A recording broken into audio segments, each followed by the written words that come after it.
Iran की जमीन पर एक जमीनी जंग। जरा सोचिए, ये एक चौंकाने वाला दावा है कि अमेरिका की एक सीक्रेट वॉर प्लानिंग चल रही है, और वो भी एक ऐसे देश में जिसका इलाका अफगानिस्तान जितना ही खतरनाक और मुश्किल माना जाता है। वही अफगानिस्तान जहां अमेरिकी फौज पहले बुरी तरह फंस चुकी है। तो सवाल ये है कि क्या इतिहास फिर से खुद को दोहराने जा रहा है? लेकिन यहाँ एक बहुत बड़ा पेच है। कोई भी अमेरिकी राष्ट्रपति ये नहीं चाहेगा कि उसके सैनिकों के ताबूत घर वापस आएं। ये किसी भी सरकार के लिए एक राजनीतिक तबाही होती है। तो फिर सवाल ये उठता है कि अपने एक भी सैनिक की जान जोखिम में डाले बिना दुश्मन की जमीन पर जंग लड़ी कैसे जाए? और इसका जवाब सवाल से भी ज्यादा हैरान करने वाला है। जवाब है 3.5 करोड़ लोगों की एक विशाल प्रॉक्सी फौज को हथियार देकर। ऐसी फौज जिसका अपना कोई देश ही नहीं है। और इस पूरी रणनीति के दिल में जो लोग हैं वो हैं कुर्द। तो चलिए जानते हैं कि ये हैं कौन और इस पूरी कहानी में इनका रोल क्या है। देखिए, ये कोई छोटा मोटा ग्रुप नहीं है। पूरी दुनिया में लगभग 3.5 करोड़ कुर्द हैं, मतलब कनाडा की पूरी आबादी के बराबर। ये एक बहुत बड़ी आबादी है जिनका अपना कोई देश नहीं। और यही बात इस कहानी को इतना इतना जरूरी बना देती है। जरा सोचकर देखिए कि आपकी अपनी एक अलग पहचान हो, अपनी भाषा हो, संस्कृति हो, लेकिन आपका अपना कोई देश न हो। बस यही हकीकत है कुर्दों की। उन्हें दुनिया का सबसे बड़ा स्टेटलेस नेशन यानी कि राज्य विहीन राष्ट्र कहा जाता है। और उनकी यही अनोखी और दुखद सिचुएशन उन्हें इस बड़ी जियोपॉलिटिकल शतरंज की बिसात पर एक ताकतवर मोहरा बना देती है। और इनकी कहानी भी कोई एक नहीं है, क्योंकि ये 4 अलग अलग देशों में बटे हुए हैं: तुर्की, सीरिया, इराक और ईरान। और हर जगह इनकी किस्मत अलग अलग है। तुर्की में इन्हें आतंकवादी माना जाता है, वहीं सीरिया और इराक में इन्होंने अपनी सरकारें और ताकतवर सेनाएं तक बना ली हैं। लेकिन ईरान, यहाँ लगभग 80 लाख कुर्द एक सताए हुए अल्पसंख्यक की तरह रहते हैं। और यहीं पर हमारी कहानी का असली संघर्ष छुपा हुआ है।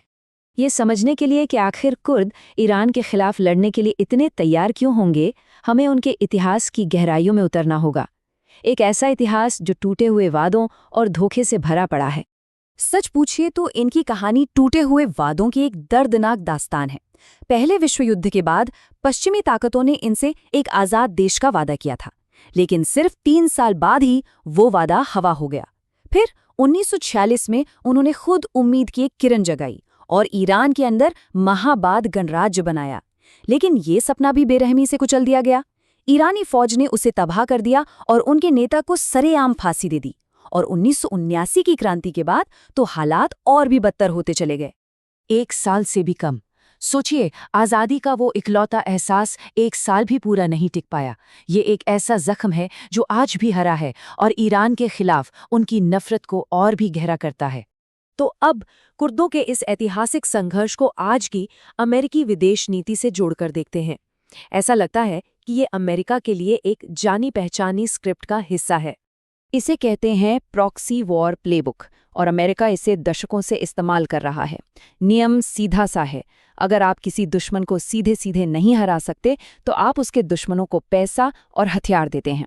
हमने यही अफगानिस्तान में सोवियत संघ के खिलाफ देखा, इराक में सद्दाम हुसैन के खिलाफ देखा, और अब ऐसा लगता है हम यही ईरान के खिलाफ देख रहे हैं।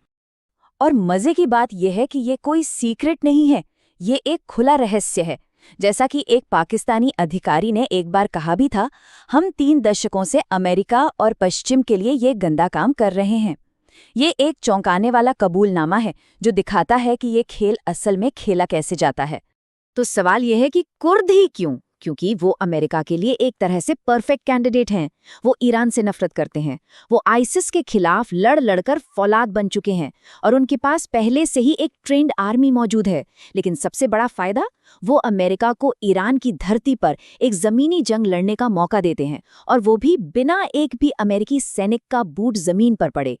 तो चलिए अब आज की स्थिति और इस कथित प्लान के खतरनाक नतीजों पर आते हैं। अब कहानी में एक दिलचस्प मोड़ आता है। दुनिया के सामने अमेरिकी विदेश विभाग साफ साफ कहता है, नहीं, हम ऐसा कुछ भी नहीं कर रहे हैं। वो हर बात से इनकार करते हैं। लेकिन पर्दे के पीछे कुर्द नेता कैमरों पर कह रहे हैं, कुर्द आपके दोस्त हैं और खुले तौर पर पश्चिम के साथ आने की बात कर रहे हैं। तो फिर सच क्या है? और यह सिर्फ बातें नहीं हैं।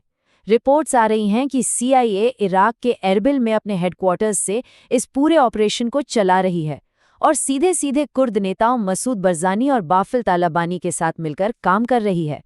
ये सब हमारी आंखों के सामने हो रहा है, बस जरा ध्यान से देखने की जरूरत है। और ये सब हमें सबसे बड़े और सबसे खतरनाक सवाल पर लाकर खड़ा कर देता है। क्या अमेरिका एक नया साथी बना रहा है जो इस मुश्किल क्षेत्र में स्थिरता लाएगा, या फिर वो अनजाने में एक और दैत्य को जन्म दे रहा है, एक नया अल-कायदा, एक नया आईसिस? इतिहास हमें यही सिखाता है कि इस तरह के खेल का अंजाम अक्सर अप्रत्याशित और विनाशकारी होता है। इसका जवाब शायद सिर्फ आने वाला वक्त ही दे पाएगा।